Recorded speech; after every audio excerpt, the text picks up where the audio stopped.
Hello दोस्तों, आप सभी का स्वागत है मेरे इस यूट्यूब चैनल पे। हम लोग इस वीडियो में एक मॉक टेस्ट सोल्व कर रहे हैं अपना। चलिए इसका पहला क्वेश्चन देखिए। यहाँ पे देखिए अपने को दिया कि 1/y+p plus 1/y+q plus 1/y+r इस टाइप से आगे ये अलग टर्म दिए। तो यहाँ पे क्या करना, पूरा सोल्व नहीं करना, पहले हम एक टर्म सोल्व कर लेंगे। यहाँ पे सिमेट्री चल रही है, जैसे देखिए यहाँ पे y³ + py² है तो नीचे p है, ऊपर भी यहाँ q है, यहाँ भी q, यहाँ r है, यहाँ भी r है।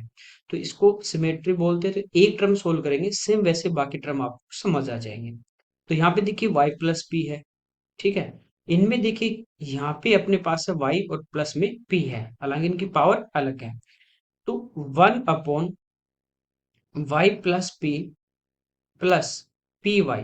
अब देखिए यहां से इन दोनों में कॉमन, नीचे अपने पास y² कॉमन आ जाएगा, तो यहाँ बचेगा y+p। y से एक y हमारा क्या हो जाता है, कैंसिल। अब देखिए जब एलसीएम लेंगे तो y+b दोनों में है नीचे, यहाँ पे एक्स्ट्रा में क्या है y, तो एलसीएम आ जाएगा y × y+p। ये वाली टर्म कैंसिल होगी, यहाँ बचेगी y, तो 1 × y प्लस यहाँ पे देखिए पूरा एग्जैक्ट इससे डिवाइड हो रहा है 1 टाइम, तो यहाँ पे क्या आ जाएगा p। तो ये वाली टर्म इससे कैंसिल, हमारे पास क्या आ गया 1/5। ऐसे जब इन दोनों टर्म को जब हम लेंगे तो यहाँ आपको दिखाई दे रहा है कि y² आएगा, y+q बचेगा अंदर, तो y से y कैंसिल हो जाएगा। नीचे देखिए y+q है, इधर y × y+q, वही सेम टर्म अपनी ये y+q वाली कैंसिल हो जाएंगे। तो यहाँ पे जब सोल्व करेंगे तो आएगा 1/y प्लस 1/y और प्लस 1/y। इसको जब ऐड कर देंगे तो ये हो जाएगा 3/y। तो ये हमारे इस क्वेश्चन का आंसर हो जाएगा। अगला देखिए, यहाँ पे कह रहा है कि 3 वर्कर है, वर्किंग कर रहे हैं ऑल डे, पूरे दिन वो काम करते हैं। तो कह रहा है can do a work in 10 days, तो 10 दिन में काम को फिनिश कर लेते हैं, खत्म कर लेते हैं, ठीक है। यहाँ पे देखिए 3 अपने पास एम्प्लॉय हैं, वो पर डे पूरा काम कर रहे हैं, तो इनको जो टाइम लग रहा है वो लग रहा है 10 दिन, ठीक है। यदि अपने को काम को एक दिन में फिनिश करना है, इस टाइप से हमें टोटल वर्क निकालना होता है, तो ये आपको टाइम एंड वर्क में बताया कि आपके पास जो भी मैन वुमेन जो भी काम कर रहे हैं और जितना आपके पास टाइम है, इन दोनों को मल्टीप्लाई करते हो तो हमारे पास टोटल वर्क आ जाएगा। तो एक दिन में यदि काम को करवाना है तो हमारे लिए कितने लोगों की आवश्यकता होगी, 30 एम्प्लॉय की आवश्यकता होगी। या मैन और डेज को इंटू करते तो हमारे पास टोटल वर्क आ जाता है। तो कुल काम हमारे पास यहाँ पे था, कोई दिक्कत नहीं। कह रहा है उनमें से एक जो एम्प्लॉय है वो और कुछ भी साथ में काम कर रहा है, जिसकी वजह से वो आधे टाइम ही काम करेगा, ठीक है। जैसे एक एम्प्लॉय था, वो एक दिन में 1 यूनिट काम कर रहा है, एक एम्प्लॉय, ठीक है, 1 यूनिट 1 डे। 3 एम्प्लॉय थे तो एक दिन में 3 काम, तो 10 दिन में 30 काम टोटल आ गया। अब दो तो एक दिन में, दो जो एम्प्लॉय हैं वो अपना पूरा काम कर रहे हैं, तो पहला भी एक करेगा दूसरा भी 1 यूनिट करेगा, तो दो तो कंप्लीट करेंगे अपना 2 यूनिट। तीसरे वाला हाफ टाइम कर रहा है तो हाफ यूनिट कर पाएगा। तो एक दिन में टोटल हमारा ये वर्क होगा 2.5 यूनिट। कह रहा है कितने दिन में होगा, टोटल पूछा है, फिनिश कितने दिन में होगा, तो टोटल वर्क आपके पास है 30। ये कितना हो गया 5/2, तो 2 ऊपर आ जाएगा। ये 6 टाइम 6 × 2 आ जाएगा आंसर 12 डेज। ओके, अगला देखिए। यहाँ पे कह रहा है अपने पास लाइन है, दो लाइन यहाँ पे दी गई है। कह रहा है कि इनके बीच का बिटवीन एंगल हमें यहाँ पे पूछा है, ठीक है। ये स्पेलिंग थोड़ी मिसकरेक्ट है, मिस स्पेल है यहाँ पे। तो देखिए y = हमारे पास होता है mx+c, ये लाइन की इक्वेशन। m क्या होती है, स्लोप, ठीक है।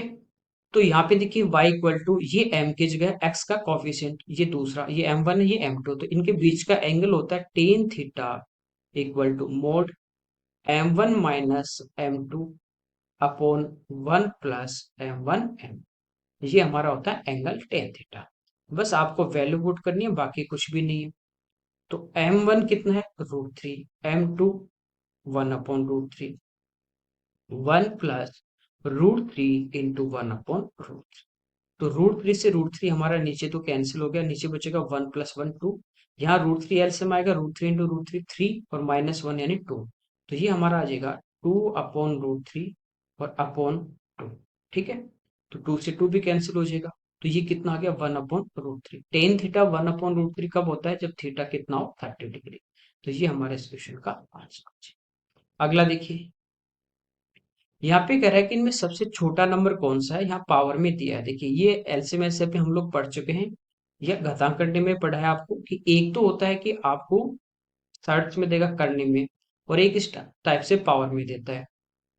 पावर में दे रखा हो तो हमें क्या करना होता है, इनकी पावर का क्या लेते हैं, एचसीएफ, हाईएस्ट कॉमन फैक्टर, कि सभी में कॉमन क्या रहा है। तो आप देखोगे 50 सभी में कॉमन है, तो उस एचसीएफ जो आया उसी के रेस्पेक्ट में अपन पावर को ब्रेक कर लेते हैं। यहाँ पे 250 250 ये होता है 15/5, तो इसको हम क्या लिख सकते हैं, 2 की पावर 5, और बाहर आ जाएगा 15। यहाँ लिख सकते हैं 3 का क्यूब और बाहर कितना 50। यहाँ लिख सकते हैं 5 का स्क्वायर और बाहर कितना 15। यहाँ लिख सकते हैं 4 की पावर 4 और बाहर कितना 50। ब्रैकेट की बाहर पावर आपको पता है मल्टीप्लाई होगी, सेम ही आ जाएगा।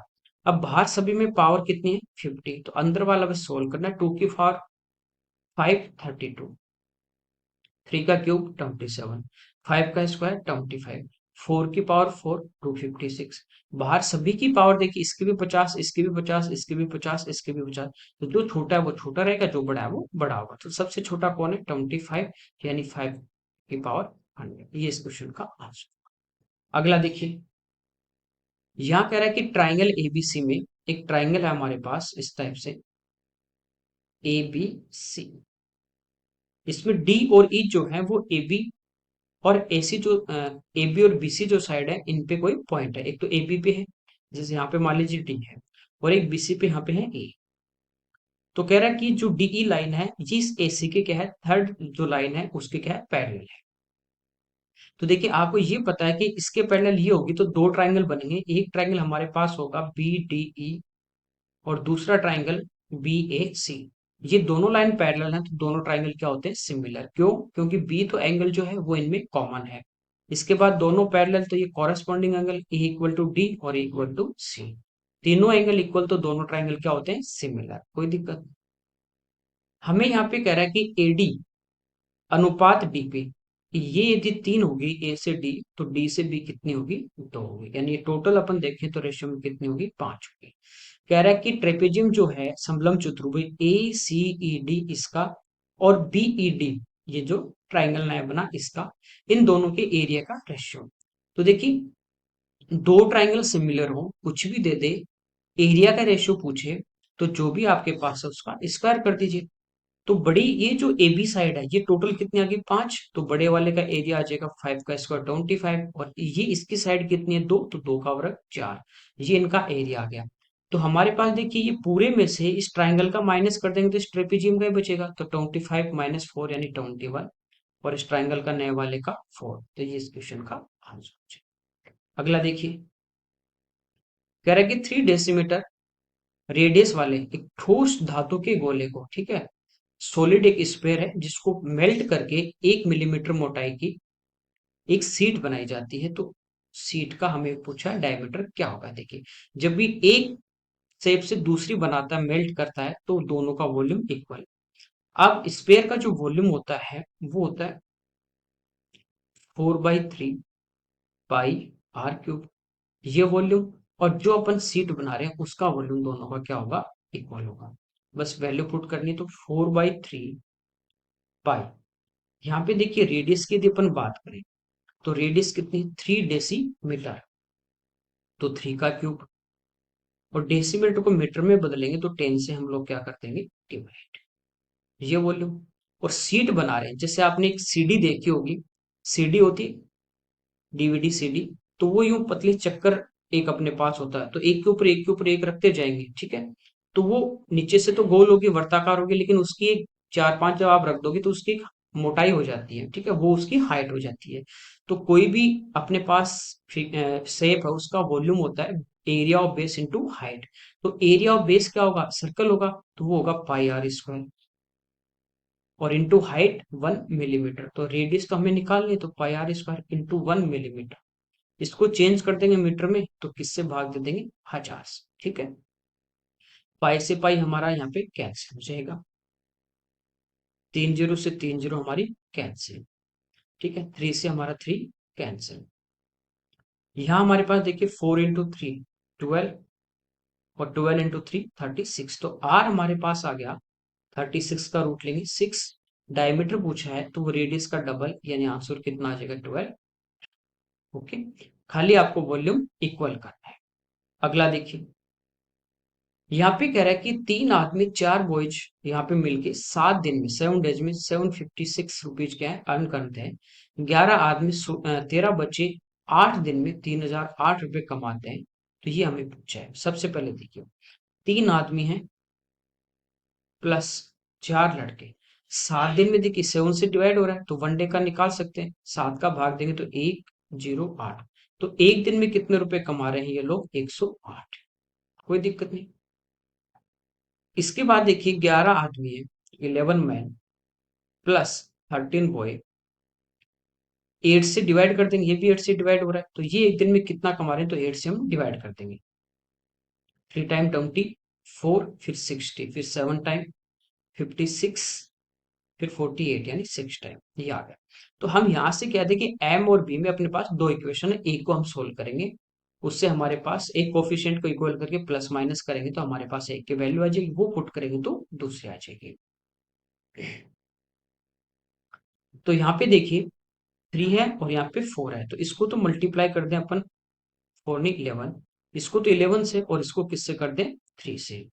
ठीक है, उसके बाद यदि अपन माइनस करते हैं तो ये वाली टर्म तो हमारी कैंसिल हो जाएगी, 33 मैन कैंसिल। ये हो जाएगा 44 बॉयज, ये हो जाएगा 3 × 13 39 बॉयज। तो 44 माइनस 39 करेंगे तो ये आ जाएगा 5 इक्वल टू, यहाँ पे देखिए 11 से मल्टीप्लाई करेंगे तो ये हमारा हो जाएगा 8। 11 से आपको पता है मल्टीप्लाई करते हैं तो हम इनको क्या करते हैं? प्लस करते जाते हैं। तो 8 1 1 ये आ जाएगा। इसको 3 से मल्टीप्लाई करेंगे तो 3 × 3 करेंगे 9, यानी 900, 900 आ जाएगा। 7 को 3 से करोगे 21, यानी 210। ठीक है, 900 और 210 यानी 1110, और 6 × 3 18। तो ये हमारे पास 1128 माइनस कर देंगे तो ये कितना आ जाएगा अपने पास? 60। तो एक जो लड़का है वो एक दिन में कितने रुपए कमाएगा? 12। ये एक लड़के का हमारे पास आ गया पर डे का। ठीक है,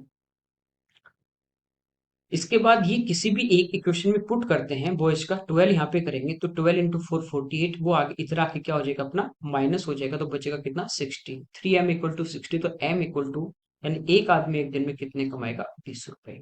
आगे कितने आदमी? 7। एक आदमी 20 तो 7 कितना? 140, प्लस एक लड़का 12 तो 9 कितना? 108। तो ये सब मिलके एक दिन में कितने रुपए कमा रहे हैं? तो ये हमारे पास आ जाता है 248। टोटल इनको कमाने कितने? 2480। तो देखिए इसका 10 गुना ही है, तो कितने दिन लगेंगे? 10 दिन। ओके, अगला देखिए, 48 किलोमीटर पर आवर की स्पीड से एक ट्रेन है, वो हाफ लेंथ वाली और अपोजिट डायरेक्शन से 42 किलोमीटर पर आवर की स्पीड से चलने वाली अनोदर ट्रेन को 12 सेकंड में क्रॉस करती है। यहाँ से हम लेंथ निकाल सकते हैं क्योंकि टाइम भी है स्पीड से। अपोजिट डायरेक्शन में होते हैं तो स्पीड क्या होती है? प्लस। तो 48 प्लस 42 दोनों को ऐड कर देंगे तो ये आ जाएगा कितना? 90। ये किलोमीटर पर आवर में, टाइम हमारे पास सेकंड में, और डिस्टेंस देखिए किस में पूछिए? लेंथ मीटर में। तो इसको चेंज करें मीटर पर सेकंड में तो 5/18 और इंटू कर देंगे 12 से। तो ये देखिए 9 से 10 टाइम, 9 से 2 और 2 से 6। तो हमारे पास टोटल जो लेंथ आएगी, लंबाई हमेशा ट्रेन की ऐड होती है दोनों की, चाहे वो सेम डायरेक्शन हो चाहे अपोजिट हो, तो दोनों की लेंथ आ गई 300। एक की लंबाई आधी है तो एक की लंबाई हो जाएगी 200 मीटर और दूसरी की हो जाएगी 100 मीटर। कोई दिक्कत नहीं यहाँ तक। इसके बाद कह रहा है कि यही ट्रेन, कौन सी? पहले वाली, जो हाफ लेंथ को कवर करी 12 सेकेंड में, वो एक प्लेटफॉर्म को 45 सेकेंड में क्रॉस करती है। तो लेंथ यहाँ पे आएगी ट्रेन की लंबाई प्लस प्लेटफॉर्म की लंबाई। स्पीड अपने पास है 48, चेंज करें मीटर पर सेकेंड में तो 5/18, और टाइम है 45 सेकेंड। ठीक है, 9 से 2 टाइम और 9 से 5 टाइम, 2 से 24, 24 इंटू 5 120, 120 इंटू 5 यानी 600। ये टोटल आ गई। इसमें से ट्रेन की कितनी है? 200, तो प्लेटफॉर्म की कितनी बची? 400। अगला देखिए, यहाँ पे कह रहा है कि एलॉय है जिसमें जिंक और कॉपर है वो 1:2 के रेशियो में है, और सेकंड एलॉय में ये 2 और 3 के रेशियो में है, जिंक और कॉपर। कह रहा है कि इन दोनों को अपन एलॉय को मिक्स कर दे और नई एक एलॉय बनाए तो उसमें इनका रेशियो होता है 5:8। तो इनको किस रेशियो में मिला है ये पूछा है। डायरेक्ट आपको एलिगेशन यहाँ पे यूज करना है। देखिए यहाँ पे जिंक यदि 1 होगा और कॉपर 2 होगा तो टोटल कितना होगा 3। एक ही चीज को आपको लेना है, या तो आपको जिंक लेना है या आपको कॉपर। यदि जिंक की अपन बात करें तो पहले वाले एलॉय में जिंक कितना है 1 और टोटल कितना है 1 और 2 3। तो जिंक हमारे पास है 1/3। दूसरे में जिंक कितना है 2 और टोटल कितना है 2 और 3 5। तो 5 में से 2 भाग क्या है जिंक। मिक्स जो कर देंगे उसमें जिंक कितना है 5 और टोटल कितना होगा 13। तो 5/13। यहाँ से हम क्या लगा देंगे एलिगेशन, बड़े नंबर में छोटा माइनस। कुछ नहीं, आप 13 और 5 का एलसीएम लोगे, दोनों प्राइम नंबर है, एलसीएम आ जाएगा 65। 13 से डिवाइड करेंगे 5 टाइम, 5 इंटू 5 25 होता है। यहाँ 5 से डिवाइड करोगे 13, 13 इंटू 2 26। तो 26 में से 25 गया 1। यहाँ 3 और 13 का एलसीएम आ जाएगा 30। 13 का भाग देंगे 3 बार, 5 गुना 3 15। 3 का भाग देंगे 13 बार, तो 15 बड़ा है उसमें से 13 घटा दोगे। 13 से 5 टाइम और 13 से 3 टाइम, 3 इधर आ जाएगा 5 इधर आ जाएगा, तो आंसर आ जाएगा 3:10। ये इस क्वेश्चन का आंसर। अगला देखिए, यहाँ पे देखिए 1065 डिग्री अपॉन 2 1040 प्लस 1025। ये क्वेश्चन आपने पहले सोल्व किया तो आप डायरेक्ट इसको कर सकते हैं, देखते ही नहीं किया तो आप समझ लीजिए आज। यहाँ पे टोटल 65 डिग्री है, यहाँ देखिए 40 और 25 कितना होता है टोटल 65। और ये कितना हो गया, ये एक जो दो टुकड़ों में तोड़ना और एक के साथ 2 आएगा, वो किसके साथ आएगा 65 है। 90 में से 25 घटाते हैं तभी 65 आएगा, तो ये तो एक बार आएगा जो बनने पे अपना 90 बन रहा है। बाकी जो दूसरा जो इसका टुकड़ा होगा, पार्ट होगा, वो डबल टाइम आएगा। ठीक है, क्यों होता है देखिए, 65 की अपन बात करें, इसको हम लिख सकते हैं 10 40 प्लस 25 लिख सकते हैं, एक ही बात है। 10a+b का फॉर्मूला यहाँ पे यूज करना है, तो ये होगा 10a यानी 1040 प्लस 10b यानी 1025 अपॉन प्लस वाले में माइनस आता है, तो 1 माइनस 1040 इंटू 1025। यहाँ तक कोई दिक्कत नहीं, इधर अपने पास है 1065, इनको क्रॉस मल्टीप्लाई करेंगे। ठीक है, यहाँ तक 1 से इंटू होगा तो 1065 माइनस ये तो है 1065 इंटू ये दोनों इंटू होंगे, तो ये है 1040। और 1025 को हम क्या ले सकते हैं 90 माइनस 65। 1025 है, ये क्या होगा 1090 माइनस 65। और 90 माइनस थीटा होता है वो फर्स्ट क्वाड्रेंट में, सारे पॉजिटिव। और 90 में चेंज होगा कोट में, तो इसको लिख सकते हैं कोट 65 डिग्री। तो ये हो जाएगा हमारा कोट 65। 10 इंटू कोट होता है 1, तो ये आपस में कट जाएगा। ये तो इधर इंटू कर दिया, इक्वल क्या आ गया 1040 प्लस 1025। अब देखिए यहाँ पे बचा माइनस का 1040, तो ये इधर आके प्लस हो जाएगा। तो यहाँ से देखिए 1065 की वैल्यू क्या आ जाती है 2 1040, क्योंकि ये इधर आके प्लस हो गया, प्लस 1025। यही है क्या नीचे वैल्यू, तो 65 की जगह ये वैल्यू पुट करेंगे, ये आपस में कट जाएगा, आंसर कितना आ जाएगा 1। तो दो बार कौन सा आता है, ये जो 90 जो बनेगा ना वो तो हमेशा यहाँ पे कटेगा 1 हो जाएगा, बाकी जो पार्ट बनेगा वो आगे जाके जुड़ता है। तो 65 25 90, तो ये तो एक बार ही आएगा, इसके अलावा जो पार्ट है वो दो बार आएगा, ये आपको ध्यान रखना। अगला देखिए, कह रहा है कि 30 बॉयज का एक ग्रुप है जिनकी एवरेज एज हमें दी गई है 12 ईयर। कह रहा है कि उसमें जो दो नए लड़के आ जाते हैं, जो एवरेज एज है वो 1/4 ईयर। तो 1/4 ईयर क्या हो जाती है इंक्रीज हो जाती है, तो नए वाले बच्चों की एवरेज हमें पूछिए। देखिए टोटल पहले एवरेज जो एज थी वो कितनी थी 12 ईयर। दो आ रहे हैं, मान लीजिए दो स्टूडेंट आए और वो भी 12 12 ईयर के आते, तो एवरेज पे कोई फर्क पड़ता बिल्कुल नहीं पड़ता। लेकिन उनके आने से जो पहले वाला एवरेज था वो क्या हुआ इंक्रीज हो गया, बढ़ गया कितना 1/4 ईयर। 30 तो पहले बचे थे, दो और आ गए, तो टोटल कितने की एज बढ़ेगी 32 की। और प्रत्येक की 1/4 ईयर बढ़ेगी, तो टोटल कितनी बढ़ जाएगी 8 साल। टोटल कितनी बढ़ गई 8 साल। ठीक है, कितने ये 8 साल क्यों बढ़ी? क्योंकि दो नए स्टूडेंट आए, उनकी ज्यादा एज है, इस वजह से इनकी बढ़ गई। तो ये 8 साल किसकी एज आएगी ज्यादा? दो नए बच्चों की। और उनका यदि आप एवरेज देखो, दो की ये ज्यादा है तो दो से डिवाइड कर दो। तो पहले वाला एवरेज 12 था प्लस 4, यानी नया वाला कितना आ जाएगा? ठीक है, ये इस टाइप से कर सकते हो। तो एवरेज पहले 12 ही था, तो 12 12 की एज होगी 24, और 8 ये बढ़ रही है, तो टोटल होगी 32। दो स्टूडेंट की दो से डिवाइड करोगे 60। ठीक है, अगला देखिए। यहाँ पे देखिए डीआई का दिया है अपने को, ग्राफ वाला दिया है। कह रहा है कि 2010 में एक जो फैमिली है वो कैसे यहाँ पे अपनी जो इनकम है उसको कैसे एक्सपेंडिचर जो उसका है खर्च कैसे कर रही है, एक्सपेंड कैसे कर रही है, वो यहाँ पे दिया गया परसेंटेज में दिया है। जैसे फूड पे 20% कर रही है, सेविंग है उसकी 12.5% है, इस टाइप से अलग अलग अपने को बांट दिए गए हैं। यहाँ पे कह रहा है the percentage of income spend on clothing exceed that on saving, कि कपड़ों पे जो खर्च कर रहा है वो आय से कितना ज्यादा है। तो देखिए कपड़ों पे कितना कर रहा है? 15%, और सेविंग कितनी? 12.5। तो कितना ज्यादा है?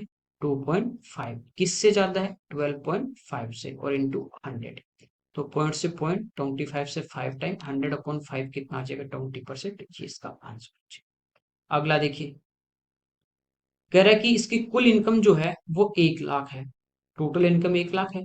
तो कह रहा है उसकी सेविंग कितनी होगी? तो टोटल इनकम जो 1 लाख है ये 100% है, सेविंग कितनी है? 12.5%। तो इसका हमें 12.5% फाइंड आउट करना है। तो दो जीरो हमारी कैंसिल, एक पॉइंट से कैंसिल, ये दो जीरो ये 125 के आगे लगेंगे, तो ये आ जाएगा 12,500। अगला देखिए, यहाँ पे कह रहे हैं कि ट्रांसपोर्ट पे किया गया जो उसका एक्सपेंडिचर खर्च है वो अदर किस पे जो खर्च कर रहा है, दोनों इक्वल होने चाहिए कि अदर उसके बराबर किस पे खर्च कर रहा है। तो ट्रांसपोर्ट पे 20% कर रहा है, वो 20 किस पे कर रहा है? फूड पे। तो ये आंसर आ जाएगा इसका। अगला देखिए, ए के पास कर रहा है 6 चॉकलेट है, बी के पास कितनी है? 10। तो ए के पास बी से कितने कम है? ठीक है, तो देखिए ए के पास 6, बी के पास 10 है, तो ए के पास कितनी कम है? 10 से कितनी कम है? 4। किससे कम है? बी से। तो बी से कंपेयर करना, तो बी वाला नीचे, किससे कम है? 10 से। और परसेंटेज में तो इंटू 100, तो ये आ जाएगा 40%। ठीक है, अगला देखिए, कह रहा ए है वो एक बिजनेस स्टार्ट कर रहा है 3500 रुपीज इन्वेस्ट करके। आफ्टर 5 मंथ, 5 महीने बाद क्या होगा? बी है वो ए के साथ पार्टनरशिप में आ जाता है, और वो अपने प्रॉफिट का जो डिस्ट्रीब्यूट करते हैं वो 2:3 के रेशो में करते हैं। तो हमें कह रहा है बी ने कितना इन्वेस्ट किया। तो देखिए टाइम और इन्वेस्टमेंट दोनों अलग अलग हैं, तो मल्टीप्लाई करेंगे दोनों का, उस रेशियो में क्या होगा? डिवाइड। तो ए ने लगाए 3500 रुपीज, कितने टाइम के लिए? 12 मंथ के लिए, इंटू 12। बी का हमें नहीं पता कितने रुपए लगाए, मान लीजिए बी लगाए, 5 महीने बाद आया, तो एक साल में कितने महीने तक ये रहा? 7 महीने तक। ये इनका रेशियो होगा प्रॉफिट का। ये दिया है 2:3। 7 से देखिए 500, 2 से 6, 6 × 5 30, यानी 3000, और ये 3 इधर आके इंटू हो जाएगा, तो आंसर आ जाएगा 9,000। अगला देखिए, कह रहा है कि एक आर्टिकल है जिसको 20% प्रॉफिट पे सेल किया गया, यदि कॉस्ट प्राइस सेलिंग प्राइस दोनों 10 और 5 रुपए कम होते हैं, रुपीज में दिए, तो परसेंटेज प्रॉफिट कितना इंक्रीज होता है? 10। हमें पूछा उसका कॉस्ट। देखिए 20% हमारा होता है 1/5, प्रॉफिट किस पे होता है? कॉस्ट पे। तो मान लीजिए 5 इसका कॉस्ट है, एक का इसको प्रॉफिट है, तो कॉस्ट कितना है? 5। सेल कितने में करेगा? 5 और एक 6 में। अब रुपीज में कम कर रहा है, तो मान लीजिए कॉस्ट प्राइस तो है कितना? 5x, और सेलिंग प्राइस कितना है? 6x। ये है इनिशियल स्टार्टिंग वाला। अब ये 10 रुपए क्या हो जाता है? कम। कौन? कॉस्ट प्राइस, तो इसमें से 10 कम होगा, ये नया कॉस्ट प्राइस है। सेलिंग प्राइस कितना कम हो रहा है? 5, तो इसमें से 5 घटा देंगे, ये नया वाला सेलिंग प्राइस, दोनों का रेशियो आ गया। कह रहा है प्रॉफिट 10% इंक्रीज हो गया, तो पहले प्रॉफिट 20 था, अब प्रॉफिट कितना होगा? 30%। परसेंट हटाओगे तो ये नीचे 100, यानी ये कितना होगा? 3/10। तो 10 कॉस्ट होगा, ठीक है, नीचे वाला कॉस्ट, और 3 का इसको प्रॉफिट होगा, तो सेलिंग कितना आ जाएगा? बस इसको हमें क्या करना है? सोल्व। ये आ गया 65x - 130 = 60x - 50, ये इधर आके माइनस, तो 5x = ये 130 आगे जाएगा, 50 माइनस हो जाएगा, तो बचा 80। तो यहाँ से x की जो वैल्यू वो आ जाएगी कितने अपने पास? 60। हमें पूछा कॉस्ट, तो कॉस्ट कितना था 5x, तो ये हो जाएगा 5 × 16, आंसर आ जाएगा 80। अगला देखिए, सिंपल इंटरेस्ट पे कह रहा है कि जो एक अपने पास प्रिंसिपल था, सम था, वो कह रहा है अमाउंट 3 साल में 4800 हो गया और 5 ईयर में 5600 हो गया। यानी ये 3 साल का मिश्र धन है और ये 5 साल का मिश्र धन है, हमें रेट पूछिए। तो यहाँ से देखिए टाइम में कितने का डिफरेंस है, 2 ईयर का। और सिंपल इंटरेस्ट में क्या होता है, जो डिफरेंस अपन अमाउंट का लेते हैं तो वो इंटरेस्ट जो होता है ब्याज, उसी का अंतर आता है। ये 5000 से 200 कम है, ये 5000 से 600 ज्यादा है, तो डिफरेंस कितने का आ गया 800। ये 2 साल का ब्याज आ गया। तो 1 साल का ब्याज कितना आ गया 400। तो 3 साल का क्या होगा 400 × 3 यानी 1200, क्योंकि सिंपल इंटरेस्ट क्या होता है हर साल बराबर। तो रेट क्या होती है SI 1200 × 100 अपॉन प्रिंसिपल। तो ये मिश्रधन है, इसमें से प्रिंस अपन जो इंटरेस्ट है ब्याज घटा देंगे 1200, तो हमारे पास क्या आ जाएगा 3600। ये प्रिंसिपल आ गया। टाइम ये वाला हम ले रहे हैं तो 3 ईयर। सोल्व करेंगे 1200 से 3 टाइम 100/9, ये होगा 11 एंड 1/9%। अगला देखिए, यहाँ पे कह रहा है कि एक घर और दुकान, एक हाउस और शॉप दोनों को 2 लाख में बेचा, प्रत्येक को 2 लाख में सेल कर रहा है। घर है उस पे 20% का लॉस और शॉप पे 20% का प्रॉफिट हो रहा है, तो टोटल हमें पूछा कि क्या रिजल्ट रहा। तो ये मैंने आपको बताया था कि जब भी इस टाइप का आ जाए कि दोनों का selling price S P same है और आपको एक पे x% का प्रॉफिट, एक पे x% का लॉस, तो हमेशा उस पे क्या होगा लॉस होगा, और वो होगा x/10 का स्क्वायर। ये हमेशा क्या होगा लॉस होगा। तो x की जगह 20/10, तो 2 का वर्ग 4, तो 4% का इसको पूरे ट्रांजेक्शन में क्या होगा लॉस। अब ये पूछा हमें रुपीज में, तो नया लाभ ना आने ये भी नहीं होगा और प्रॉफिट भी नहीं होगा, इन दो में आपका आंसर होगा, तो आपको डायरेक्टली पता है 4% कितना होगा। देखिए 4/100 होगा, 4 से एक बार और 4 से 25 बार। यदि 25 हमारे पास कॉस्ट था तो एक का क्या हुआ हमें लॉस हुआ, तो सेलिंग प्राइस हमारा कितना होगा, तो सेलिंग क्या होगा 25 में से एक घटा दोगे 24, क्योंकि सेलिंग क्या होगा कम होगा, तभी तो लॉस हुआ। हमें पूछा रुपीज में। अब यहाँ पे देखिए प्रत्येक की जो सेलिंग प्राइस थी वो थी 2 लाख, तो दोनों की सेलिंग प्राइस कितनी होगी 4 लाख, ये सेलिंग है। और यहाँ पे सेलिंग हमारे पास रेशियो में कितना 24, तो 24 से डिवाइड। और लॉस कितने का हुआ टोटल एक का, तो एक से गुणा कर देंगे, तो ये हमारे पास आ जाएगा 1/6 लाख की क्या होगी उसको हानि। अगला देखिए, 4 की पावर 1000 है, इसको 7 से डिवाइड करें तो कह रहा है रिमाइंडर क्या होगा। जब भी इस टाइप से किसी नंबर से डिवाइड करते हो तो हमेशा जो जिस नंबर को डिवाइड करना है उसको जिससे भाग दे रहे हैं उसके आसपास लेके चलना है, उससे कुछ कम या ज्यादा। तो देखिए 7 का यहाँ पे यदि अपन 4 लेते हैं, 4 से 7 है वो डिफरेंस काफी ज्यादा 3 का है, स्क्वायर करेंगे तो 16, 7 × 2 तो 14 होगा लेकिन ज्यादा। क्यूब कर देंगे तो 4 का क्यूब होगा 64, तो यहाँ पे हमें लेना है 4 का क्यूब। तो इसमें से तो 3 कॉमन नहीं ले सकते, तो हम क्या करेंगे 4 को अलग कर देंगे और इधर बचेगा ये तो 4 की पावर 1 और ये 4 की पावर 999, बेस सेम है, मल्टीप्लाई में पावर ऐड होगी यही नंबर आ जाएगा। तो 4 तो बाहर रखना है, इसमें से 3 अंदर ले लीजिए, बाहर बचेगा 333। ये क्या होगा 4 का क्यूब होगा 64, 333। इसको लिखेंगे 4 × 63 + 1।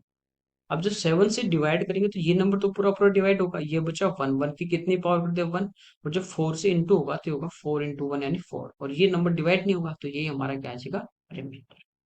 अगला देखिए, कह रहा ए है वो 3/4 और 9/16 का एसएफ है। फ्रैक्शन का जब एसएफ लेते हैं तो आपको पता है कि जो न्यूमरेटर हमारे पास होता है अंश उसका तो हम एसएफ लेते हैं, और जो हर होता है डिनोमिनेटर उसका एलसीएम। तो 3 और 9 में हाईएस्ट कॉमन क्या आ रहा है 3, तो ये तो एसएफ आ गया। 4 और 16 इनका एलसीएम लेना है, तो बड़ा नंबर 16, लिस्ट कॉमन मल्टीपल जिनमें दोनों का भाग जाए, ये आ गया ए का मान। यहाँ पे कह रहा है बी जो है वो इन दोनों का एलसीएम है, तो ऊपर वाले का एलसीएम लेंगे तो वो तो आ जाएगा 16, और नीचे वाले हर का एचसीएफ तो आ जाएगा 5। पूछा ए प्लस बी, तो दोनों को ऐड करना है। तो 16 और 5 का एलसीएम कितना आ जाएगा 80। 16 से 5 टाइम 5 इंटू 3 15। 5 से 16 टाइम 16 इंटू 16 यानी 16 का स्क्वायर 256। दोनों को ऐड कर देंगे तो ये आ जाएगा 271/8। ये इस क्वेश्चन का आंसर। अगला देखिए, कह रहे एक रोम्बस है। रोम्बस इसकी चारों साइड जो होती हैं वो आपस में क्या होती है इक्वल, यानी स्क्वायर का ये थोड़ा सा क्या होता है बिगड़ा हुआ रूप होता है। कह रहे इसकी जो साइड है वो 13 है, तो एवरी साइड क्या होगी 13 13 13। इसमें कह रहा है इसका जो एक डायगोनल है वो हमें दिया गया 10। इसका एरिया पूछा तो एरिया होता है 1/2 into D1 into D2। D1 और D2 क्या है इसके डायगोनल, विकर्णों का गुणनफल का हाफ। दूसरा डायगोनल ये है, ठीक है। तो दोनों जो डायगोनल होते हैं वो एक दूसरे को 90 डिग्री पे काटते हैं, तो ये 90 डिग्री, तो कर्ण 13 है और मिड पॉइंट पे काटते हैं, तो ये एक विकर्ण 10 है तो आधा कितना होगा 5। तो ये कर्ण 13 है, आधार 5 है, तो लंब कितना हो जाएगा 12। तो ये भी 12। तो ये दोनों डायगोनल आ गए, तो 1/2 इंटू 10 इंटू 24। तो ये इसका एरिया आ जाएगा 1। अगला देखिए, कह रहा है ओ एक सेंटर है किसका सर्कल का। ए बी डी सी एक साइक्लिक कोऑर्डिनेटर दिया है हमें, चक्करी चतुर्भुज। ए बी इसका क्या दिया है डायमीटर, तो ये इसका हो गया डायमीटर ए।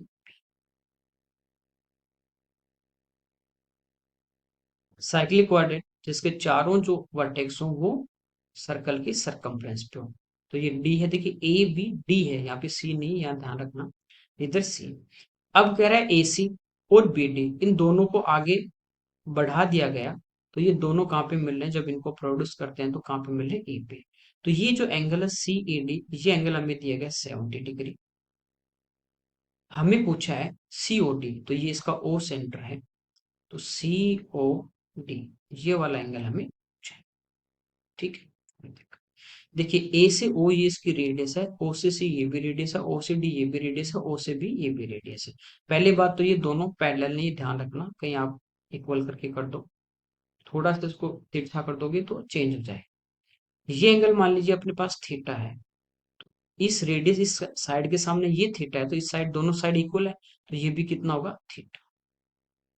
ये मान लीजिए अल्फा है, तो ये भी कितना होगा अल्फा। यहाँ पे कोई दिक्कत नहीं। देखिए एक ट्राइंगल अपने पास है ए बी सी, इसमें ये एंगल ए थीटा है, बी अल्फा है, सॉरी सी नहीं ए, और ई अपने पास कितना है 70। इन सभी का टोटल कितना होगा 180। यहां से देखिए थीटा प्लस अल्फा आपके पास आ जाएगा 100। ठीक है, यहां तक आगे देखिए, ओ बी डी एक ट्राइंगल है जिसमें ये अल्फा है, ये एंगल अल्फा है, तो दोनों का टोटल 2 अल्फा, तीनों का 180 होगा, तो ये कितना बचा 180 माइनस 2 अल्फा। ऐसे ये वाला कितना बचा एंगल 180 माइनस 2 थीटा। आपको पता है कि एक स्ट्रेट लाइन होती है उस पर टोटल एंगल होता है 180, तो इन तीनों का अपन जोड़ देंगे, ये सीओडी और ये वाला तो टोटल 180 होगा। तो ये हो गया 180 minus 2 theta plus 180 minus 2 alpha और प्लस एंगल सीओडी, टोटल कितना होगा 180।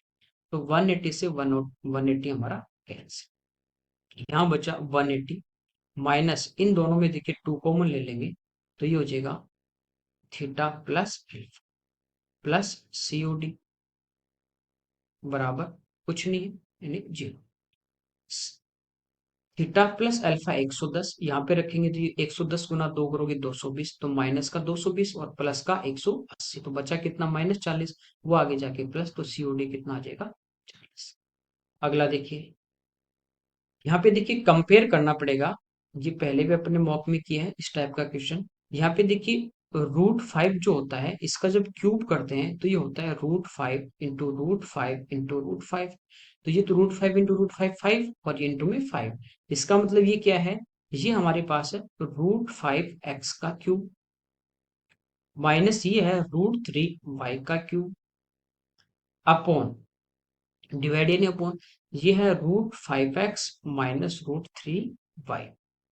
तो ऊपर देखिए ए क्यूब माइनस बी क्यूब है, ये होता है ए माइनस बी यानी √5 x माइनस √3 y, तो उससे तो ये टर्म कटेगी, बचेगा ए स्क्वायर, तो √5 का स्क्वायर 5, तो 5 x square plus B square यानी 3 y स्क्वायर और प्लस ए बी यानी √5 इंटू √3 √15 x y बराबर, इसके बराबर हमें दिया है a x square plus b y square और प्लस सी एक्स वाई। तो अब हमें इनको क्या करना है, कंपेयर करना है। ठीक है, तो इधर एक्स स्क्वायर का गुणांक ए है और इधर कितना है 5, तो ए की वैल्यू आ जाती है 5। बी देखिए इधर वाई स्क्वायर का कोफिशिएंट है, इधर वाई स्क्वायर का 3, तो बी की वैल्यू 3। एक्स वाई का कोफिशिएंट सी है और इधर √15 है, तो सी के आगे √15, एबीसी का मान आ गया, ये पुट करना है। तो 3a यानी 15 माइनस बी यानी 3 माइनस √15 और सी का मान √15, तो √15 गुना √15 रूट हटेगा तो ये आ जाएगा 15। तो 15 से 15 कैंसिल, आंसर आ जाएगा -√3, सॉरी -3, √3 नहीं -3।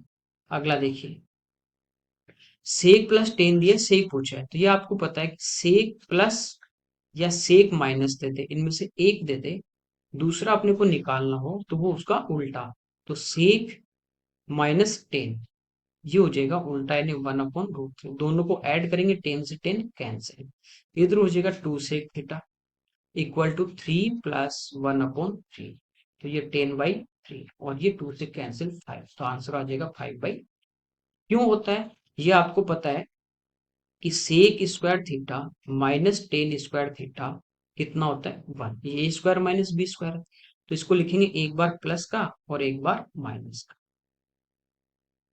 ठीक है, तो इनमें से कोई भी एक टर्म जब आगे जाएगा, तो इधर इनटू में आगे जाएगा तो अपॉन में आएगा, जैसे सेक प्लस 10 इक्वल टू 1/सेक-10 होगा, तो जो भी एक दिया उसका दूसरा क्या होता है, अपोजिट होता है। ठीक है, अगला देखिए। चलिए, ये सब पेपर के अपने 25 क्वेश्चन थे। Okay, thank you everyone.